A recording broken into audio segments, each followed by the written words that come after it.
Hi, this is Jordan. And I'm Bryan, and you're listening to The Quality Varies.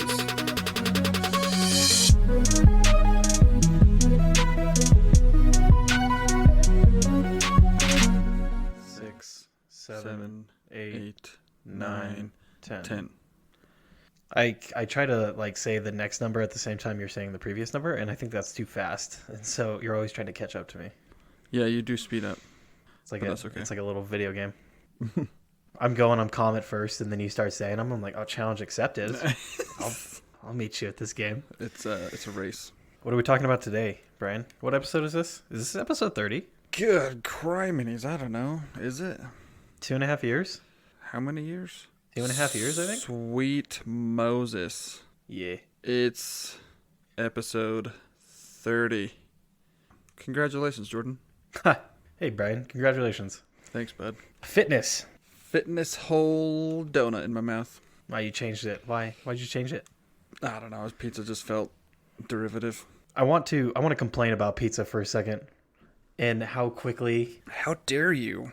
I enjoy pizza, but I realize that pizza has become the second food that falls into this category of mine. There are only two foods in this category, and it's foods that give me heartburn by looking at them. That's a you problem, not a pizza problem. It's pizza with marinara sauce. T-shirt idea. That's a you problem, not a pizza problem. That is a good T-shirt idea. Thank you. Pizza with marinara sauce. Oh, that made a nice waveform. Pizza. And Reese's peanut butter cups. What? Yeah, Reese's gives you heartburn, really? I swear, my brother, his family, they have like a Costco thing of like Reese's peanut butter cups in their pantry. Yeah. I open the pantry and I look at it and I get sick. Wow. Like I get a little bit of heartburn. And the same thing like with pizza. I touch pizza and it's like immediate acid reflux. Rest in pistachios, man. Yeah, and so I was thinking about it because I was feeling weak, and on my way home, I went to go get Subway, and then when I drove into the Subway parking lot, I discovered that at the other end of the strip mall, a Domino's was hidden from my sight up until today. Upgrades, people. Upgrades. Yeah. So I drove a couple more parking spots down to the Domino's. I haven't had pizza in a while, and when I have had pizza, I've intentionally gotten white sauce because it doesn't give me heartburn. Yeah. So I got this delicious pizza that I could only eat half of a slice. Wow. Before I had to put it in the fridge and deal with it the next day. Jeez. Yeah. It was a good time. Sounds like a not good time. Now that we've deconstructed that joke and analogy, we're good at that. How's your fitness been going, Brian? I tell you what, I am just getting more and more in shape as the days go by. That I've had conversations with you off the record, and I completely believe what you're saying. Mm-hmm. It's just that instead of the shape that I want to be, which is broad shoulders. I understand. The trapezoid hips with the shoulders and stuff. It's more of like this big bulbous dad body around the lower portion of my gut. What a weird word. Dude, bulbous. I'm not kidding you. I feel shameful when I look at myself in the mirror now, without a shirt. Oh, let's talk about that. Ugh, let's not. Hey man, you ask me the uncomfortable questions. There's a peek for you. That's what you get. Nice, thanks. No, for real. I looked at myself in the mirror within the last week, and I was like, when did this happen? I don't even recognize myself. It's bad news, man. It all started. Yeah, how did it all start? It all started when the Fire Nation attacked. That's so sad. So, actually, for quite some time now, 7 or 8 months, I've had this elbow pain. I think it's this rotating center of pain in all of the ligaments in my right elbow. And so sometimes it affects my grip strength. Other times it affects my bicep more. Sometimes it affects when I flex my wrist up. Yeah. Sometimes it really affects my tricep when I extend my arm.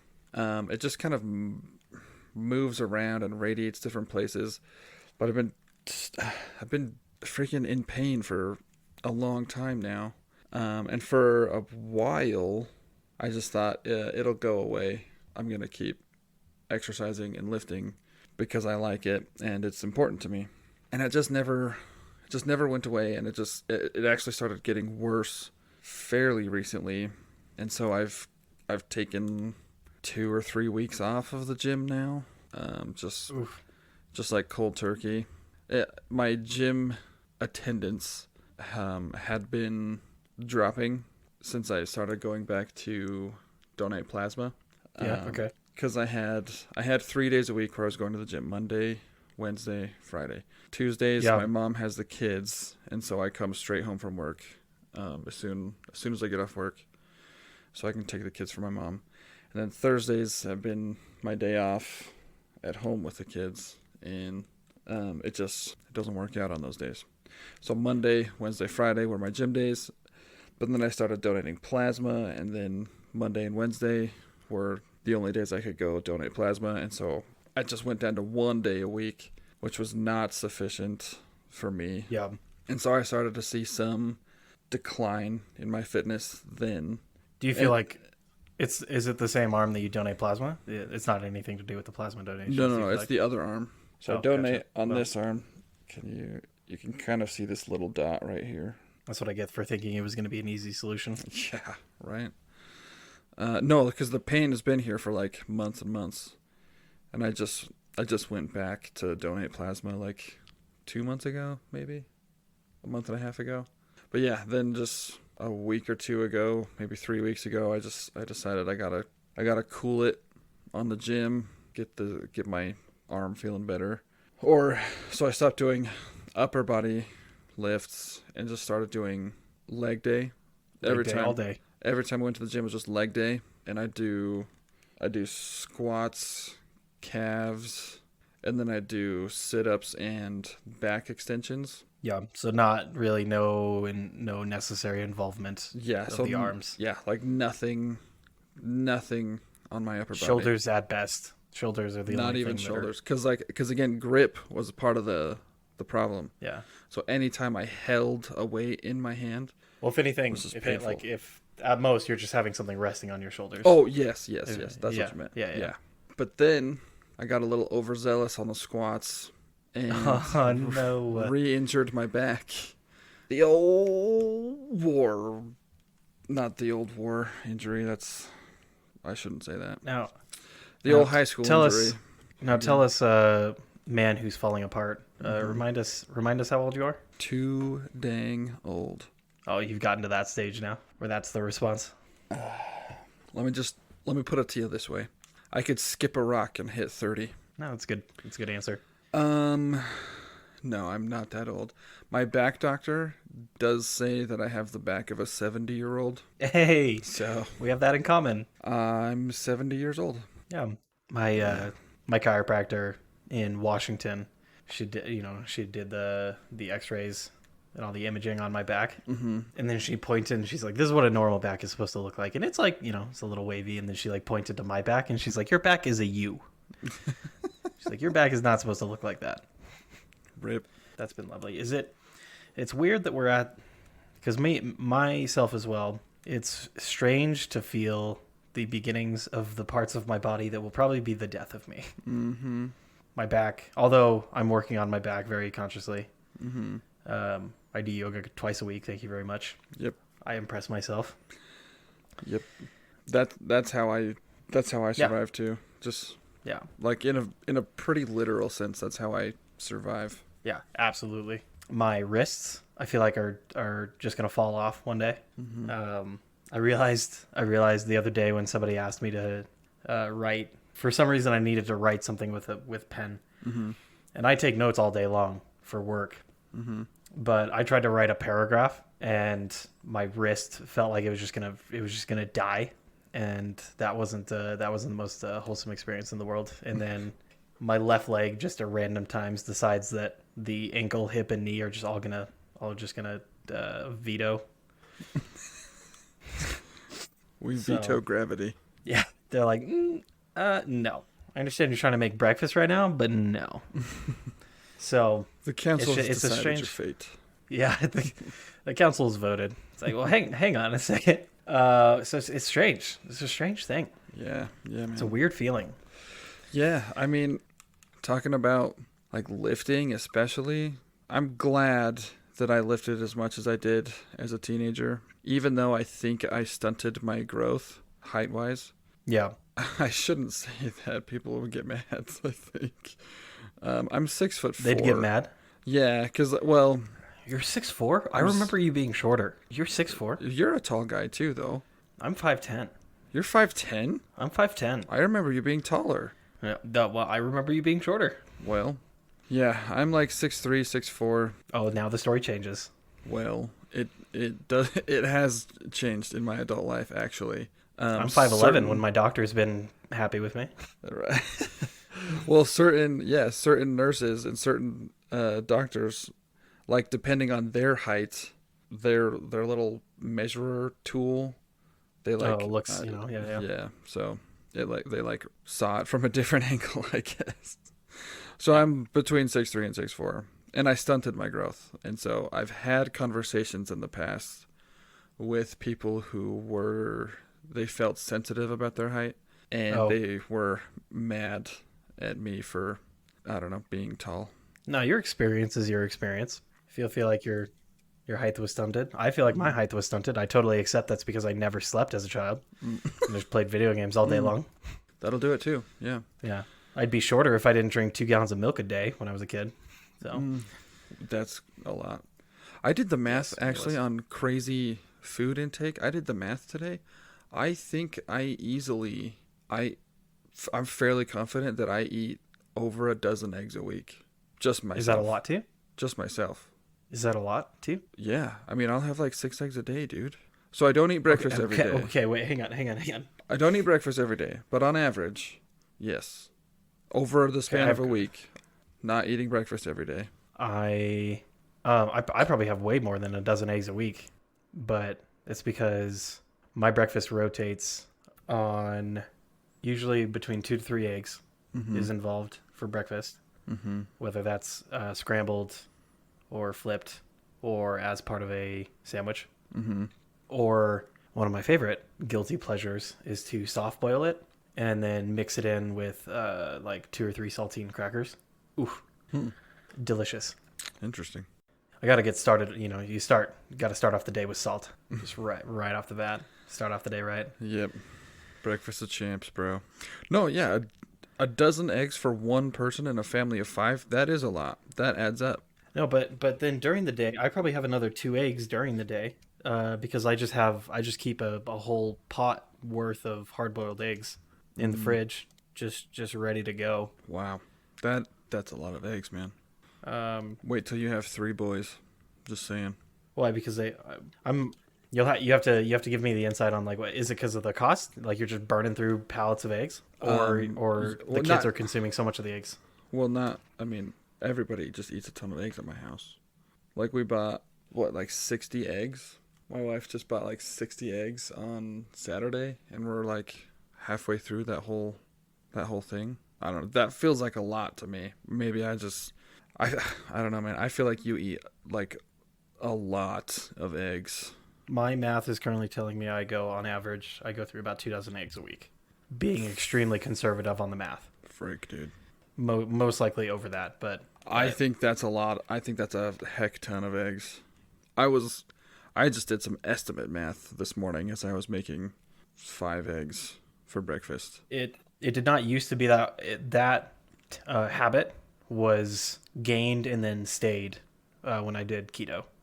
So because eggs, the extremists, so one of the extreme angles in keto that you could do is just a straight egg diet.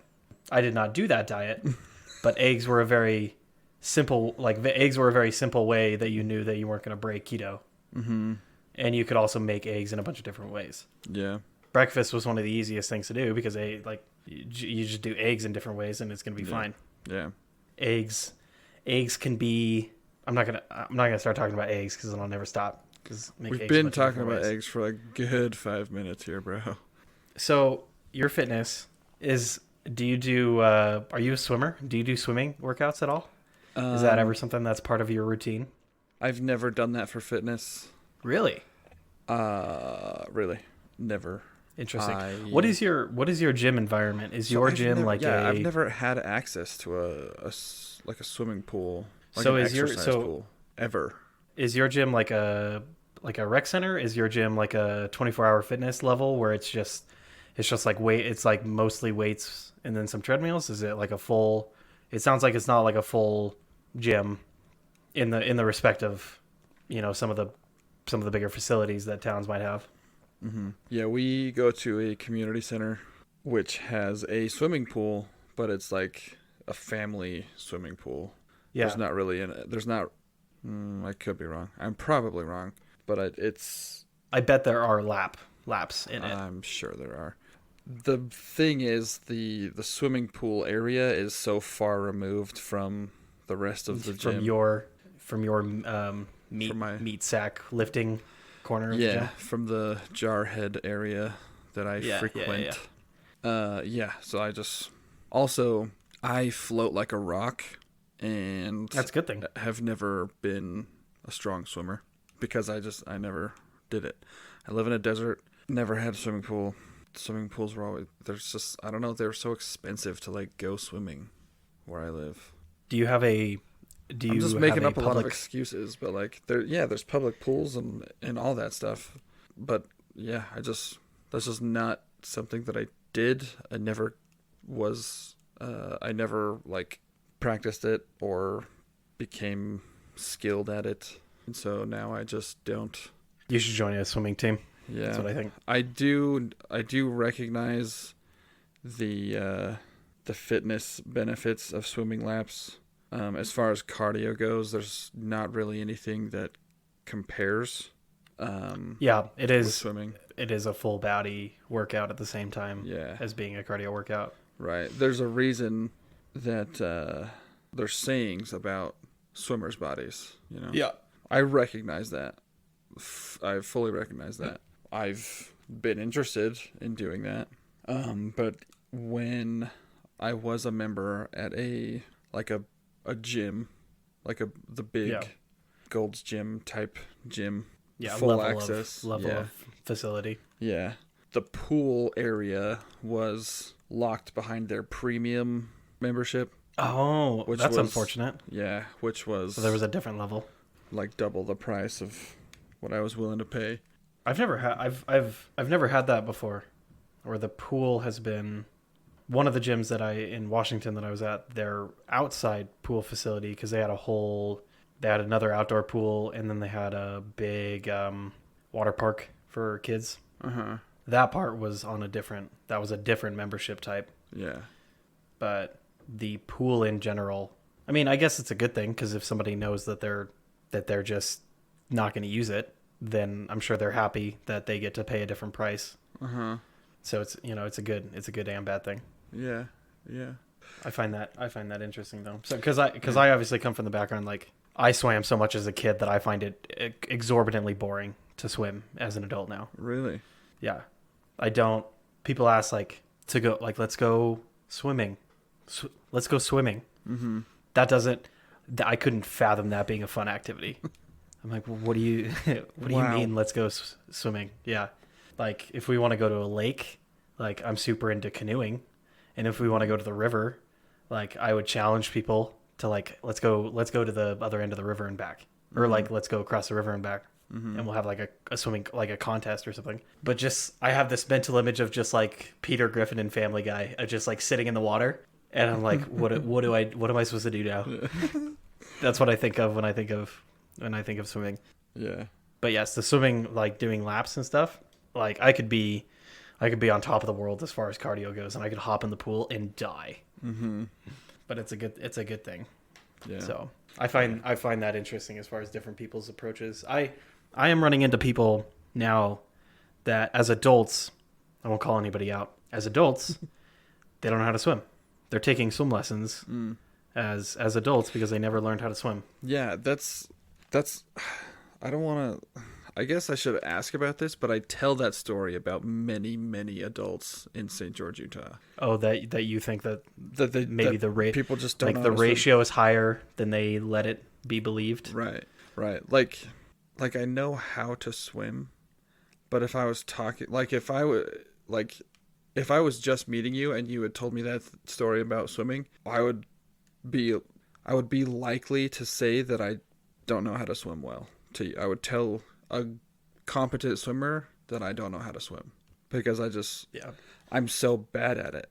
But you could keep like, when I say know how to swim, I am giving like the bottom of the barrel the pass on like, can you tread water? Like if you fall out of a canoe, should I be concerned? Yes, you should. I told you I float like a rock. Okay. So like you would be concerned with like your situation if you fell out of a canoe in a lake and you were responsible. You had to tread water and make your way to shore. Yeah. Wow. Okay. Interesting. Yeah. I don't know where I want to take that, but it's out there now. Apparently, this is the Diss on Bryan episode, which I'm into, I guess. I'm so into it. I signed up for it. I must just summon that into my life. I just manifest the opportunity to be dissed upon. Yeah. Because it just happens all the time at work. It happens so much. Oh, does it? I made myself a second name badge that I'll wear on days where it's particularly bad that just says chopped liver. Wow. Bryan. It's a I feel like joke. It's a joke. I mean, it was, and then you made a name tag that said chopped liver. Now all of a sudden you have the energy out there. Is this a name tag that's like on a plaque? No, I wear it. Yeah, but it's like a with like that name tag material. It's not just a little piece of paper. Yeah. So that's a lot of energy put into that. My normal name tag has my name engraved in it, but we have like blank name tags with pins. Okay. So like my normal name tag is a magnet, and my name's engraved in it. But we have these blank name tags with pins on them that I just like printed a label out. I just printed like a black or white label maker. Yeah. And yeah, Bryan, there's so much I'm discovering about you tonight. I know you're thinking that that I'm doing this to myself. The name badge is just me accepting reality. It's just accepting that people like to give me a hard time, and that's fine. I'm fine with it. I wouldn't be friends with a lot of the people if I wasn't fine with it. Fascinating. This is fascinating. Back to fitness. Back to fitness. We're just exposing all of Bryan's I know flaws. I think of insecurities. I think of like a lake. And here we go again.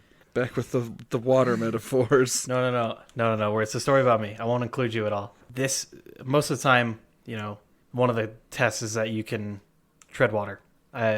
When people come to this camp, or like I was involved with Boy Scouts when I was younger, and then when I got older, I would help every once in a while certify the kids that they were like they had to have somebody tell them that like, okay, this kid is like can swim, this kid is able to go to the lake. Yeah. And that's where just parents of Boy Scouts just turn into monsters. Where I'll sit there and I'll be like, the kids will do the thing, and I'm like, oh man, I can think of a bunch of times where I'm like, Joey, I'll give you like another chance. You got to do this thing. If you can't do it, I can't tell the scout chief or whatever they're called, the scout leader, that you can go to the lake. I like the name Scout Chief. Scout Chief. And then his mom will come up and be like, can you just pass him? I'm like, lady, what do you mean? Like this is, it doesn't, do you understand what you're asking me, right? Yeah. Like you're asking me to say that your son can swim when he can't swim. This isn't like a school quiz.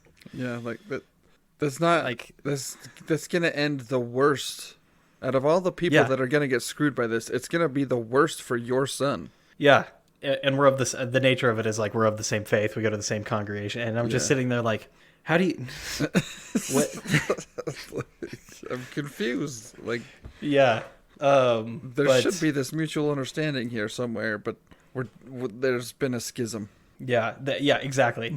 But there is this one lake at this one camp that I was always go to that I always had this. I never had the issue, but it's a paranoia that the algae grows from the lake. Yeah. And I was paranoid of like horror story mode, getting my feet caught in the algae. Oh, yeah. Like I could be the best swimmer in the world, but in my head, like the algae came up so high that it would like be up there at your feet in the middle of the, I don't know why I did, you know. That's cute. And I hated it. And so I never, and that lake was disgusting. So I never wanted to get in the water there anyways. I never swam in that lake. The best that I did was if I had to save people from that lake. And that was those were the fastest times that I ever saved people because I wanted to get out of the water myself. But yeah, people would mess around with canoes or something, and they'd like tip your canoe and be like, and then it'd be like, ha, scared you. If it was in that lake though, there was no joking around with me. Like you tip my canoe, like you better get ready for death. You better make peace with your maker. Yeah, because you're gonna go meet him. Yeah, this lake is gross. I might get my feet caught in algae. The algae glows, and so if we're doing it at night, this lake becomes like the scariest lake in the world because it's just dark. Trucker. It's just dark with like glowing algae at the bottom of the lake. Wow. Yeah, so it's just creepy. And yeah, so I wouldn't feel comfortable treading in that particular water. I've gone so far off topic that I can't even remember where we were before you started that tangent. I can't. It's unrecoverable. I'm just there's no. I'm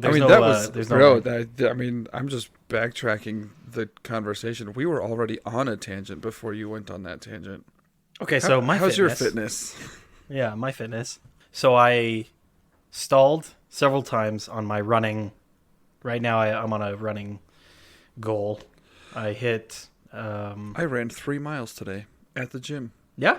I did. Yeah, I went back today because I was, like I said, I've been like body shaming myself internally. So I made time. And you knew we had this recording today. And I knew we had this recording today. So I body shamed myself into going to the gym and doing the thing that I have the least faith in and ran for an extended period of time. Nice. I'm going to be slightly salty on your time, depending on what time did you get for your 3 miles? Oh, let me look it up. Because if it's anywhere near the 5K that I did after like weeks of working for it and almost dying at the gym and like falling over physically, and you just get near that time, I'm gonna be pretty sad. What was your time? I'm not going first. Okay, 3.02 miles. Yeah. 32 minutes, 30 seconds. Oh no, Bryan. How dare you? I'm sorry. Not really. I mean, I was actually really proud of myself. This is, maybe I should stop talking now, but this was actually the longest continuous run I've ever done. 3 miles is the longest I've ever ran without stopping. Nice. Congrats. Thank you. Was it satisfying in the moment? Were you able to bask for a second? No. I hate it. No? No, like I said, I have very little faith in extended periods of cardio, just like straight cardio, as a means of like fitness and getting in shape. Because at that point, I think you and I are on the same page where we both enjoy like sport. Yes. As cardio more than absolutely. Than just like running on a treadmill. Absolutely, because there's function in that, right? Yeah, like you're using muscle groups in that. Yeah. With running about halfway through the run, I noticed that I wasn't really... You're not doing the full... You're not doing anything. Yeah. Right, like I was basically I had fallen into a rhythm of just perpetually falling forward and catching myself. Okay. And so the back half, that's a lot, I think. Maybe the back third or the back quarter of my run, I was actually focusing on like my form, my body stance, and like how I was holding my back and hips and stuff. So I think it was useful for the last little bit, but other than that, my lungs breathed a lot, which is probably good for them. And I sweat a lot, which I don't normally have a problem doing, so probably not much benefit there. But Yeah. So after like weeks of trying and like killing myself on the treadmill, the goal that I had that I achieved back in December, that you sat there and congratulated me as if it was a special achievement before you admitted that you just nonchalantly went and did it in 32 minutes or something, was like 39 minutes or 40 minutes was my time that I was trying to beat, and I had beat that when I had done the thing, and I was so proud of myself. Yeah. And now I don't care anymore. Dang now it's man. Meaningless to me. Oof. So listen to that sweet nihilism. I know. With my running, it's not like the cardio portion is not the issue for me. My legs, so like my shins, and then eventually when those get used to it, my left calf specifically just does not. It just like no matter how much yoga I do, no matter how much stretching I do beforehand, I have one of those muscle massagers. No matter how much I use that before or after. Yeah. No matter how much I use that before or after, no matter how long, like how many days in a row I've done it for the body to get used to it, my left calf refuses to acknowledge that this is what we do now. And so it just turns into this like survival after a single mile. Yeah. It just turned into this survival where it's painful until I can't feel it anymore, and then it's fine. Sounds healthy. Yes. Can we talk about massage guns for a minute? Massage guns are the best. The actual best. I got one for Christmas last year. It's so good. Can I admit something to you, Bryan? Please. That I hope my grandmother doesn't hear. Uh-oh. So for Christmas, I think this last year, I was already down here in Idaho. So everybody came to visit. We were doing like a white elephant gift exchange to each other. And my grandmother had gotten a massage gun for my brother. I saw this and I immediately knew the insider knowledge that my brother has a massage gun. Yes. And so I'm so ashamed to say this. Every time we were over at my brother's house as a family, while they were all in town, I used that massage gun in front of my grandmother to get across the message that I like massage guns. Yeah. And I totally manipulated her, and she knew that, and she found out that my brother had a massage gun. And so on her way back home, she's like, "Jordan, I want you to I got you something." I don't man, I hope she doesn't listen to this. I don't think she knew. She didn't know that I knew that she had gotten a massage gun. And so she's like, "Jordan, I got you something else. I want you to have this massage gun." I was like, "Oh, Grandma, this is great." Oh, yay. Yay. Oh, the whole week I was manipulating her. Oh, man. I'm a 25-year-old man that pays his own bills and buys stupid things himself. And I manipulated my grandmother to give me a present that she was going to give my brother because I'm still a child.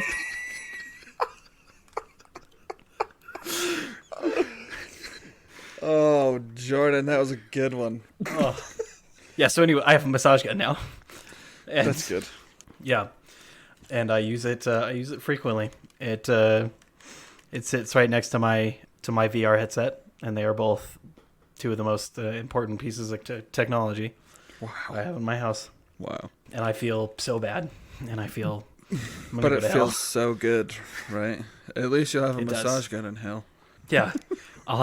I'm sitting in shame, but at least I have loose muscles. Yes.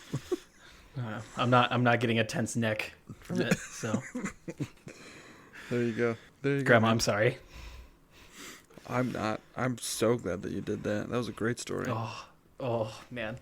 But I use that all the time. Mm-hmm. The experience of like doing a chest workout and then 2 days later just using the massage gun just on the chest. Yes. Nothing greater. Oh man. And then do you know when you find the spot? No. This is sounding weirdly intimate. Oh well, I didn't mean for it to be. Wow. I apologize. No, like you find the frequency, you find the angle, Yep. and you find like the spot of your muscle that like I found it a couple times on my arm. I use it a lot on my elbow, like around my elbow. Okay. Yeah. To help that go away. But like a spot, there's like spots in my neck and spots in my chest where like the right frequency will just like send the vibration like for miles through my body, and it'll get like multiple muscle groups. I have not experienced that. Oh man. You just like sit there and you just like feel it go all down your arm, or like all from your chest all the way through to your back. Oh, it's like, yeah, you can't describe it. You just gotta experience it.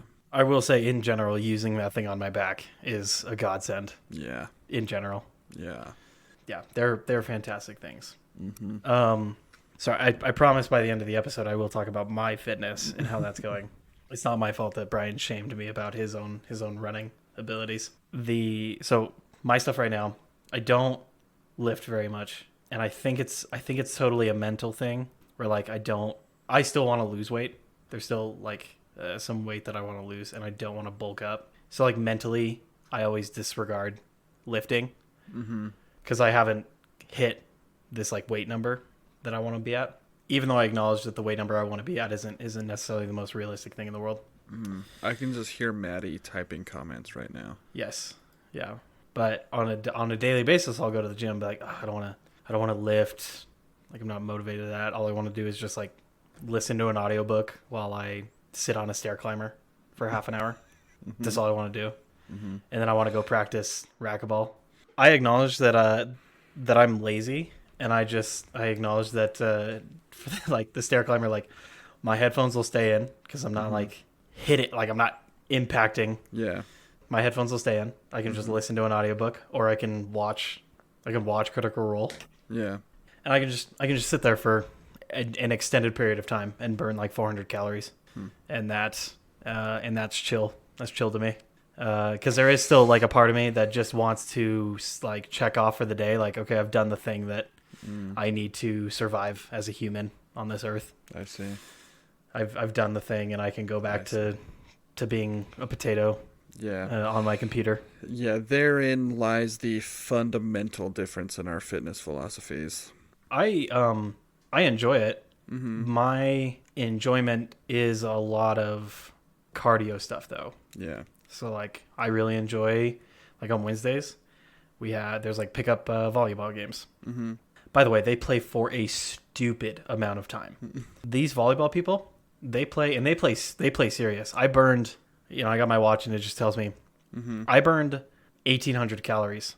Yeah. Just 2,000 calories just playing volleyball with them. They start at 7 and they go to 11. Wow. They play volleyball hardcore for 4 hours. That's nuts. I like volleyball. I like racquetball, which is just a bunch of sprinting back and forth. Yeah. Unless you're really good, in which case it's no cardio at all. Yeah, then it's nothing. Exactly. Yeah, then it's nothing. Yeah, you got to make sure not to get too good at racquetball because then the benefits start to decrease. Yeah. You got to stay bad at racquetball. Yeah, exactly. That's the key. I don't enjoy basketball. I used to enjoy basketball as a kid. See, I hated basketball in high school, but I'm much more prone to play it now with friends. I don't like it, and that's totally because I have so rarely played basketball now that even my dribbling skills are terrible. So it's just that scene where like somebody gives me the ball and I dribble it twice and then they just smack it out of my hands. Yeah, I mean I never touch the ball. I do my best to not touch the ball. I only play defense. Okay. That's my favorite thing about basketball is just like defense. Defense is fun. Yeah, standing underneath the hoop and just like just going for the rebound. Yeah, just humping dudes. That's like okay. All right. I just throw my hips around, dude. I'm not even kidding. Like, so you like? Okay, if you so want to get what you're telling really me is you like gorilla ball. Play basketball with me. So what you're telling me is you like gorilla ball or water polo or whatever it is. Neither of those things. No. Oh, because you can't swim. I float like a rock, bro.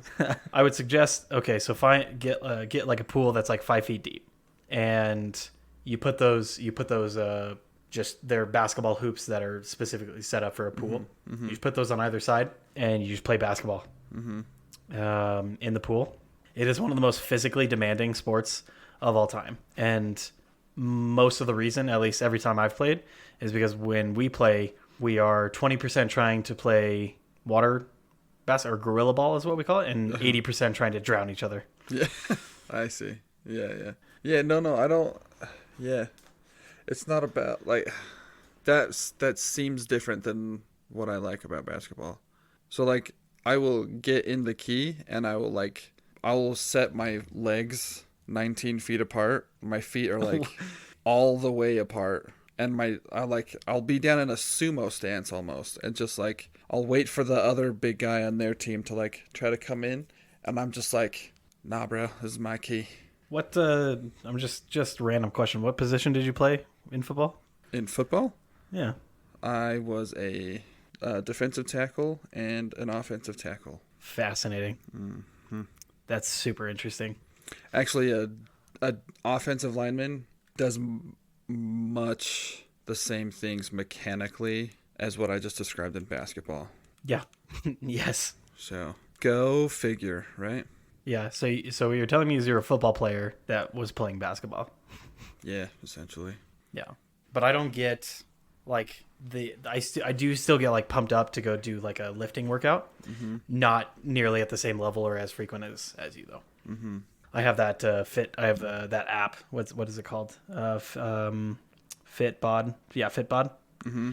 And I just have it. I tell it what muscle groups I want to work, and I just have it tell me what workouts to do because I don't do it enough that I can just like think of a comprehensive workout based on the muscle groups that I want to work. Yeah. And so I just input it into this app, and then I have it tell me what to do, and then I don't actually. All I do is I look at the phone. I don't do the workout in Fitbod, so that they don't charge me. I just generate it, and then I go in and I say, oh no, I didn't do that workout. Nice. Yes.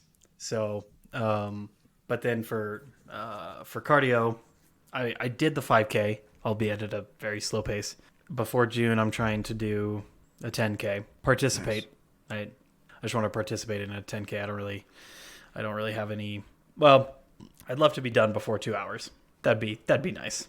And that's a pretty low bar to set. That's a very low bar.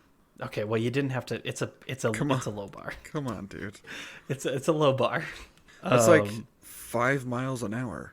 Yeah, I got places. I'm getting places, man.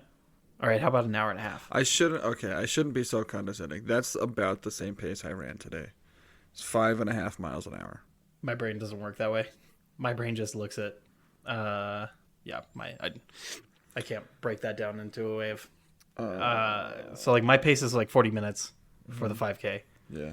I want to say like a 10-minute mile is somewhere between 6.5 and 7 miles an hour. Kevin will know this. I think it's 6 point. If the numbers on the treadmill equate to miles per hour, then I think it's around 6.2. Yeah, that sounds about because right. At one point I did do before the 5K. The first goal before that was a 10-minute mile. Mm-hmm. And I did that one day, and I so totally attribute that to just when I told my boss, who was my accountability partner, I was like, hey, I did this 10-minute mile, and he was super pumped. He's like, dude, nice. I did not tell him that I had the decline, or I had the incline on -2. And I tried to do the 10-minute mile again on even footing, and I died. Wow. And so that is so weird to me. Running on a treadmill like freaks me out a little bit. It's like not like physically I'm afraid of it, but like I don't understand how it's the same mechanically. It's like running up a hill or running down a hill. Oh. Like cuz your body's not actually moving, right? Yeah. Like your body's not moving through space, and so I have such a hard time conceptualizing it being the same as actually running up or down a hill. I mean, I think there are differences. I don't know what those are, but yeah, well, I mean, theoretically, you don't have wind. Your legs are still, yeah, right. Well, yeah. Your legs are still like propelling your body. Sorry, my 4-year-old is sleeping right there on the other side of this wall, and he just rolled over. So I just heard her So my 4-year-old's right there. Nick. My 6-year-old is like right here Oh, on the gotcha. same wall. They're on a bunk bed. Yeah. So one of them just rolled over into the wall. Oh, nice. Yeah. It was a little bit creepy. Just giving you a little love tap from the other side of the wall. Yeah. Are your kids, have your kids tried to emulate your lifting passion yet? Yeah, sometimes. Well, I've got videos of my older two getting down on the floor and doing push-ups with me. It's so fun. Griffin, my oldest, my 6-year-old, before a couple of growth spurts ago, he was like actually really good at push-ups. Like his back was straight, and he'd bend his elbows and like go up, and he'd do like 4 or 5 of them at a time. Yeah. That was so cool for me. Like, my son's a freaking monster, yeah. And then he hit some growth spurts, and he got super tall. So it's hard. And his muscle didn't like. His muscles are still like growing in to fill the body. Yeah. So he's a little less coordinated now. Yeah. And I don't do push-ups as much now as I did. Yeah, for obvious reasons. So, but like when I do core day at home, they'll all come in and they'll try to do sit-ups and stuff with me, and that's cute. That's awesome. It's annoying to part of me because I don't want to be happy when I work out. You want to be like angsty? You want to be like in the zone? Yeah, exactly. I listen to very aggressive, angry music, and I think about all the things that make me angry when I work out. Really? Okay, so that I find fascinating. No, when I told you that there's a fundamental difference in our fitness philosophies, I am not there to be chill or have a good time or to feel good. I am there to destroy myself. I'm there to get mad and angry, and like it's an aggressive, violent time. And so that's you're right. It's a very different experience. Yeah, it's if I leave the gym feeling good, like this morning I felt good because after my run, I don't like that. Okay, so that makes more sense when you made comments the last time we talked about fitness, where you liked that your bones hurt. I remember being so like freaked out by that comment. I was like, what the heck do you mean? That's a good time, because that's the muscle destruction that I go for. Yeah, because then that's what builds, right? I just like to listen to fantasy novels and just hang out. I tried that. I tried listening to like Lord of the Rings and The Witcher during my workouts, and they were just so subpar. I don't know. I just got so used to having like all of the testosterone and all of the angst just like burning, and like it's like physically hot inside my chest. Like when I'm working out, like in the zone, it's like a physiological reaction to like all of the anger. It's probably a mediating activity for my emotional regulation. Do you feel more relaxed an hour or two after? Oh, big time. Yeah. Like more level-headed? Yeah, absolutely. I was telling Maddie this morning, I hate closing shifts, but I closed today, and so I had time to go to the gym this morning before work. Yeah. And I was just talking to her about like how much better I feel at work after I just abuse myself at the gym. I just feel like so energized and like mentally and emotionally like pumped up and ready for the day. Yeah. Don't get me wrong. Audiobooks don't do it for me when I'm running. Mm-hmm. I need more. Yeah. But yeah, when I'm there, I'm just chilling, taking whatever time I need to take, checking off the boxes. And like I enjoy the pump. That's a term. Yeah. You start to feel the pump at the gym. Mm-hmm. And like that feels great. Super satisfying. It like you can just like win. When you said I like it when my bones hurt. Yes. And I remember you said that after I said I like it when I can feel my muscles. That's what I like. Yeah. That's when I start counting. That's when I start counting reps. Oh my goodness. Yeah, that's crazy. I like to go hard. I like it is satisfying and it does feel good to work out to the point of failure. Like that's a thing. Oh yeah, big time.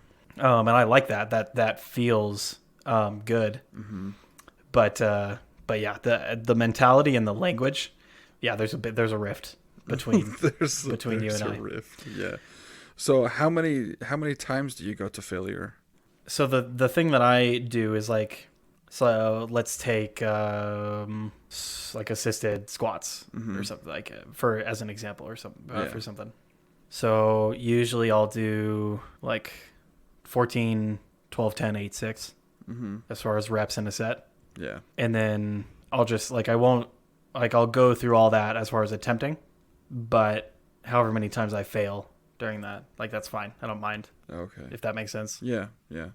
So like if I fail up to 14, I'll still go for 10 later, or something like that. And sometimes like there's obviously a difference when you can tell like you've put too much weight on or you haven't put enough. But right.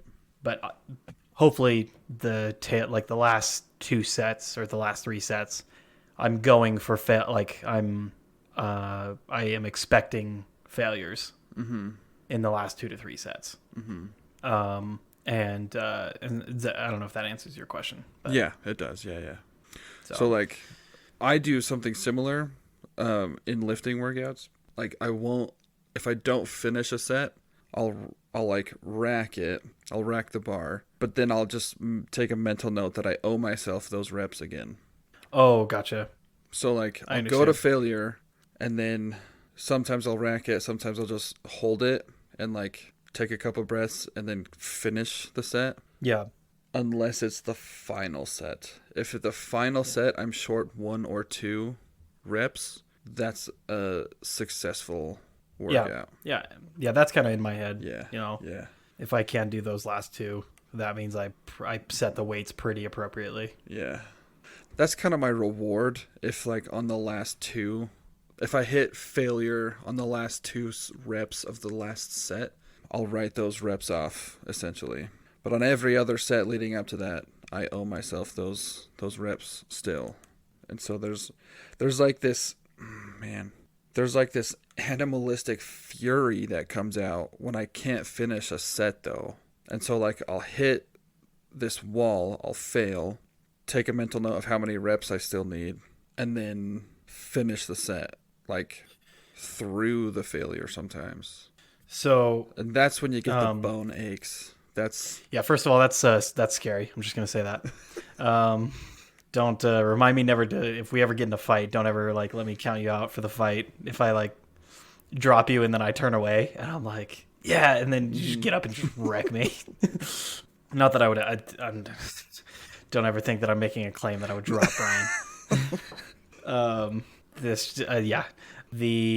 I remember why I think there's this main difference between you and I. And I think it is partly to do with most of the time I am having to stop due to my condition first. Like I'm usually stopping because of that before I'm stopping because of failure. Right. And so I'll hit a threshold that I know like if I keep going I won't be able to go to the gym tomorrow, or for like 2 days.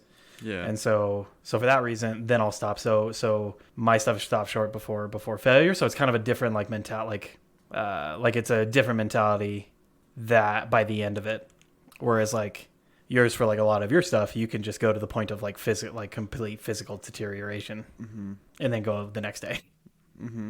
Yeah. I wanted to ask you. So as far as I always something more specifically like as far as like why people do what they do.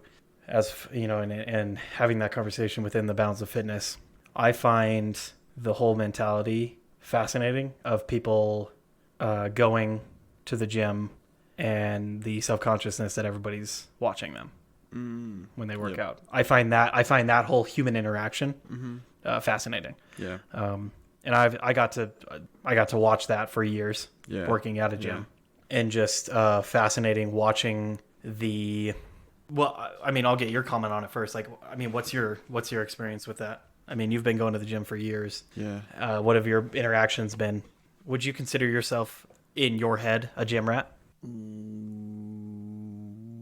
In my head, meaning my definition of a gym rat, no. Okay. Do you think a lot of people around you would consider you a gym rat? I don't know. So, I'm gonna get vulnerable again here. Yeah. I think I might have some form of like body dysphoria. Is that the right word? I think so. There's a As far as, like, condition. the obsession. It's like anorexic. Like anorexia is. Yeah. There's Like a in your head, component your where body you- is never.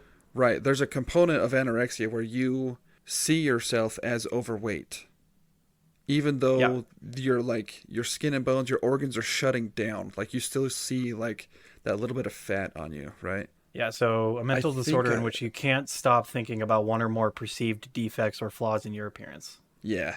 Yeah. So like I was talking about my dad bod that I'm growing. Yeah. Yeah. So that's something I get to look at is this perception of my own body real? Because I get feedback at work, weirdly enough, from my boss the most often, actually, about about my physical stature and my physical strength Yeah. that I don't get. Like my Like you have a hard time internalizing and yeah, like I don't. you don't feel like it lines up with the reality. Right. Like he'll make a comment, or somebody will make a comment about oh, I mean, Bryan's so big, or it's almost as big as Bryan, and I'll be like, was that a fat joke? Or Okay, gotcha. or like, what are you talking about? I look normal, right? Or this weird one actually in a meeting within a couple of weeks ago. We were sitting in a meeting, and my boss was talking about one of his mission companions who was bigger than Bryan. That's what he said. This guy was bigger than Bryan, and So you were like this high standard that like he was using to make a comparison. right. And I simultaneously had two thoughts. One of them was, no, he wasn't. Nobody's bigger than me. And the other one, like, nobody's stronger than me. That's what I thought. Yeah. Nobody's stronger than me. And the other one was, like, why do they see me like this? Or like, why was I the comparison there? Yeah, because Out of you a don't room see full yourself of as being adults, why was I the one that was chosen to be the comparison for that scenario? And those happened at the same time in my head. Like what? Nobody's stronger than me, and like why? Like I guess like what? Do I need to be stronger? Like why? Like why was I chosen there? And so that's something I get to process, and that's something I get to look at. Like why do I think that about myself? Yeah. And I mean externally as well, like just as far as external honesty, like I would probably use as the same in a similar example as your boss did if I was trying to compare somebody. Yeah. I guess I need to do some research on body dysphoria, cuz like I'm very serious about like a couple of days ago I was getting in the shower and I walked by the mirror and I saw myself and I just saw like my belly was just like round and big. It was like I was looking at somebody else on a beach, like in Lilo and Stitch, she collects those pictures of like the obese people. I like not obese, but like just like a middle-aged big dad person, like used to be strong, used to work out, but just really let himself go. That's what I saw myself as, and that image is kind of just burned into my head right now. Yeah. And there's parts of those that I can relate to. I was never the only reason I'm as active in the gym as I am is probably because I worked at a gym for so long, and so I was forced to be exposed to it. Yeah. And just be like immersed in that environment. Yeah. And so there is a level of comfort that I do inherently have that I definitely wouldn't if I wasn't there every day for 6 years. When you're at the gym, do you feel like everybody's watching you? Yes. Yeah. There is like if I'm doing something if I go to the gym and I want to do something like a workout that I haven't done before, I will go like in the middle of the night to go do that workout for the first like 1 or 2 times before I feel comfortable that I'm like doing it correctly. And I just have this paranoia of like somebody's gonna have like a video of me using a machine wrong, like those like the people that are putting their heads on the thigh machines and stuff. Yeah, exactly. Like I can't be that person. Yeah, I get that. But then for, there's a lot of calisthenics and like free weight and stuff with Bosu balls and straps and things like that where I want to make sure I'm doing it correctly before I let other people see me doing it in public. Yeah. So there is definitely that. Cardio stuff, all of that has gone. Like I'm totally comfortable in the cardio area, which I'm grateful for. And I know for me, I shaved the other day. It's been a couple of years since I've been clean shaven, and so I shaved because I wanted to see if I still look like I'm 12 when I'm unshaven. And I shaved, and I was like, yes, I do still look like I'm 12. Yeah, I do still need the facial hair. But then I looked at myself in the mirror, and I had a double I had my neck all craned in, but I had a double that didn't whatever unusual, unrealistic contortion that I was making my butt. At the end of the day, I was still having a double chin, and I was like, "Oh, that's like what the heck? It's unacceptable, right?" Like, yeah. And I think there's a part of it. Sure, there's a part of it that I can see maybe to a threshold could be healthy, because I think when I was at the gym, I didn't know a lot about fitness, and I didn't know a lot about these different machines and what they did. And I remember I took a BMI test, and the BMI test told me that I was obese. And I was like, okay, well, I'm obese. I didn't understand that a BMI test is like one of the more inaccurate things as far as telling you that information. Like it's not, people should not trust that for many different reasons. Yeah. When they use those devices. But I was obese. And mentally, that's what I carried with me for years. And luckily it did get to the point, just because, people around me are cool, that I did come to this like mental understanding, like, okay, no, like I'm not obese, and I'm not fat necessarily. But even to that point, like my threshold of like complete unacceptability is at a level that I'm, externally I'm okay with, because I'm okay with like if I get to that point, and when I get to that point, I feel this need to like be drastic and go on keto or do, make a routine, like make a regime at the gym. That's different.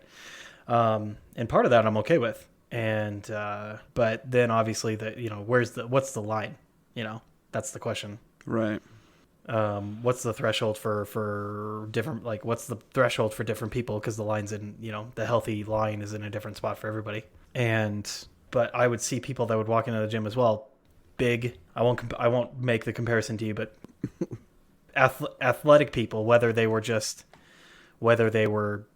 big and muscled, if they were just toned, or just the people that physically maybe looked average, but they just had they were just active, and like the people that you see that like they look average, but they go run 10 miles without stopping, on the treadmill or something like that. Those people would come in, and they would all be, it's fascinating to me, they would all be paranoid that other people were looking at them. The new person that comes to the gym that's overweight or whatever, is unhealthy and doesn't know what they're doing, they think that everybody's looking at them. The super fit people are worried people are looking at them, like the train, like sometimes even the trainers still have that paranoia. Like everybody has that fear.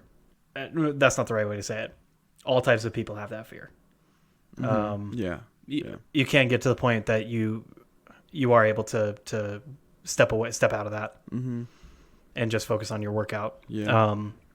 I still feel that.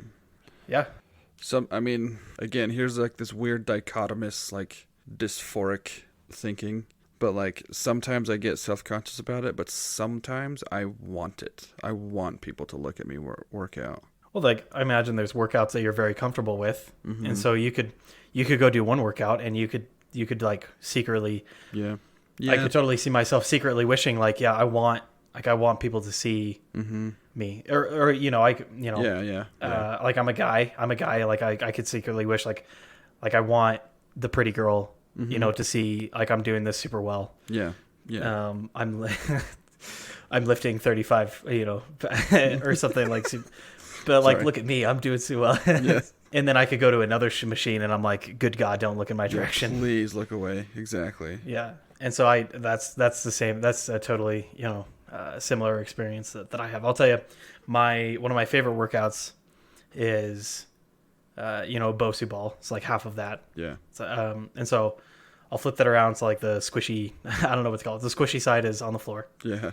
I like it. So I'm stepping on the flat side. And I'll grab a plate. I'll grab like a 45-pound plate and I'll do squats.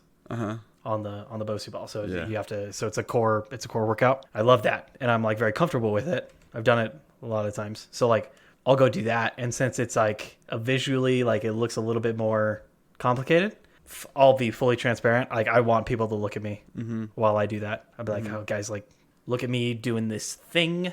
I'm amazing. Yeah. And then I'll go and I'll try to do, I don't know.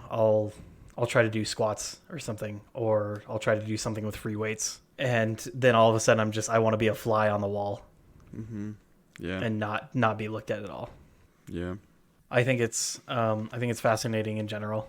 I think it's also then there is like the 1% of people that they've gotten over the fear, and they've also like, now they're just like nice, helpful people in the gym that are just like always willing to like help out. Those people are the angels. We had a couple of those at the gym, and everybody thought they worked at the gym, and they didn't. They just so happened to be gym rats that would be at the gym 6 hours a day. Yes. And they would just help people. Yeah. Whenever they would see form or anything. Or we had a guy. Did I tell you the story of like the guy that picked up the treadmill? No, that's awesome.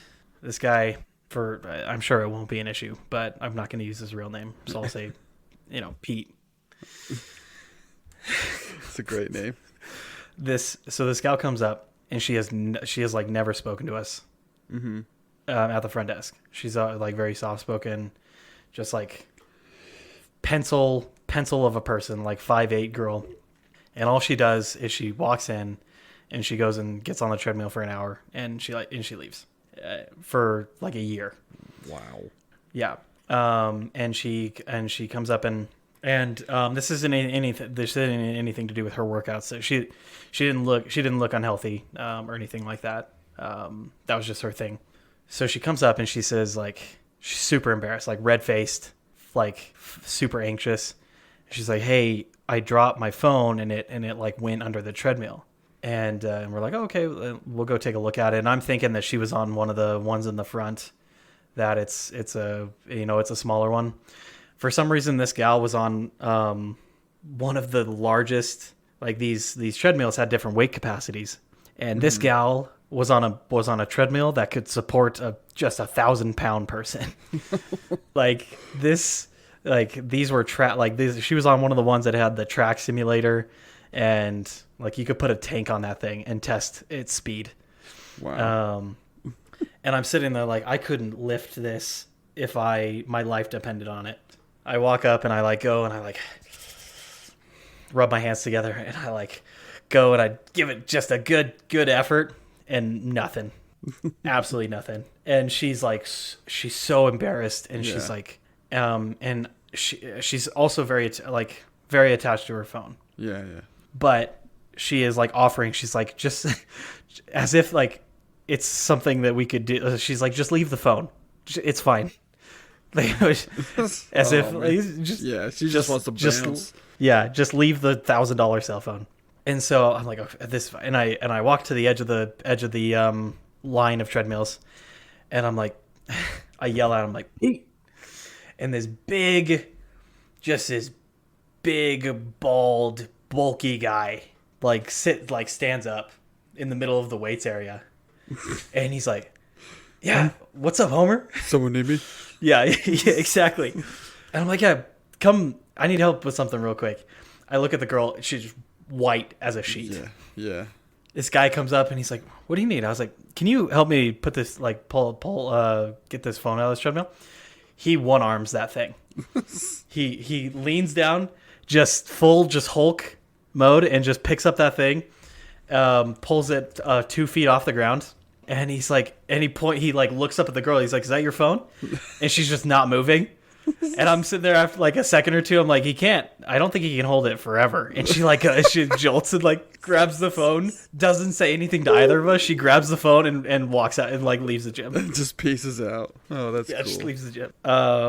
And so people like that are like just helpful people that are just in the gym. They're just there to just make everybody else's life better. Mm-hmm. Those are cool. I don't think they need to be there for 6 hours. They also have probably something to look at in their lives, but you know, they get to help other people. So yeah.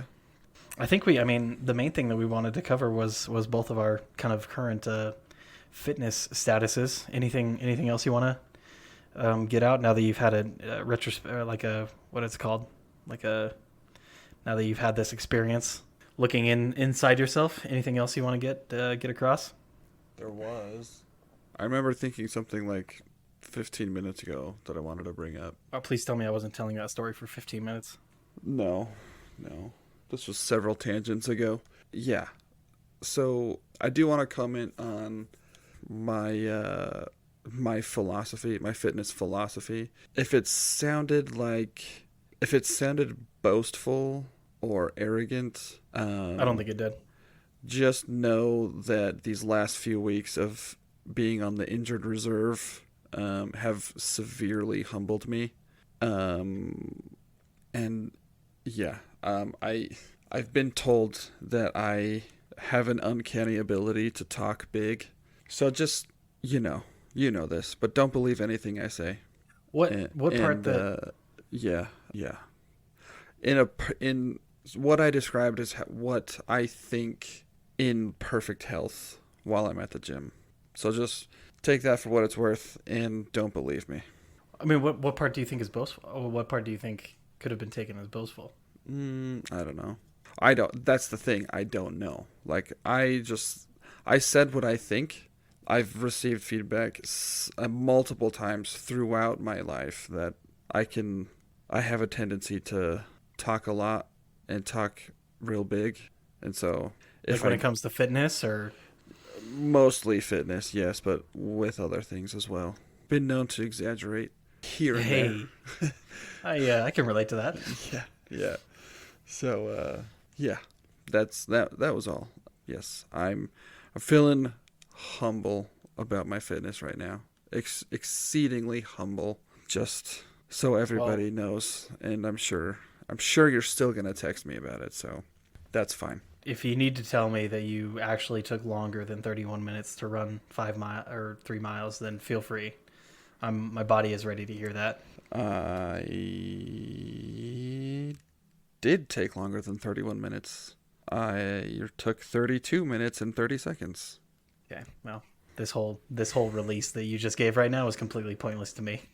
Well, there it is. See? There it is. It didn't serve me, so I don't like it. That's okay. You can blame Bryan's ego. Okay, well, I apologize for all the crazy tangents we went on. Thanks everybody who stuck it out to the end. Yes, thank you for listening. I'm too lazy to cut massive portions out of the show, so I'll just instead apologize in advance. And this is not apologizing in advance. This is apologizing at the end. In the end, in advance of. That's just a what a weird, paradox. trippy, timey. What a conundrum. Yeah, it's at the end before everything. Jordan apologized to you before you heard it. Jordan apologized in advance for not cutting out the things that he should have cut out, but after you heard everything. But before it was edited, but after we recorded. Time, knowledge.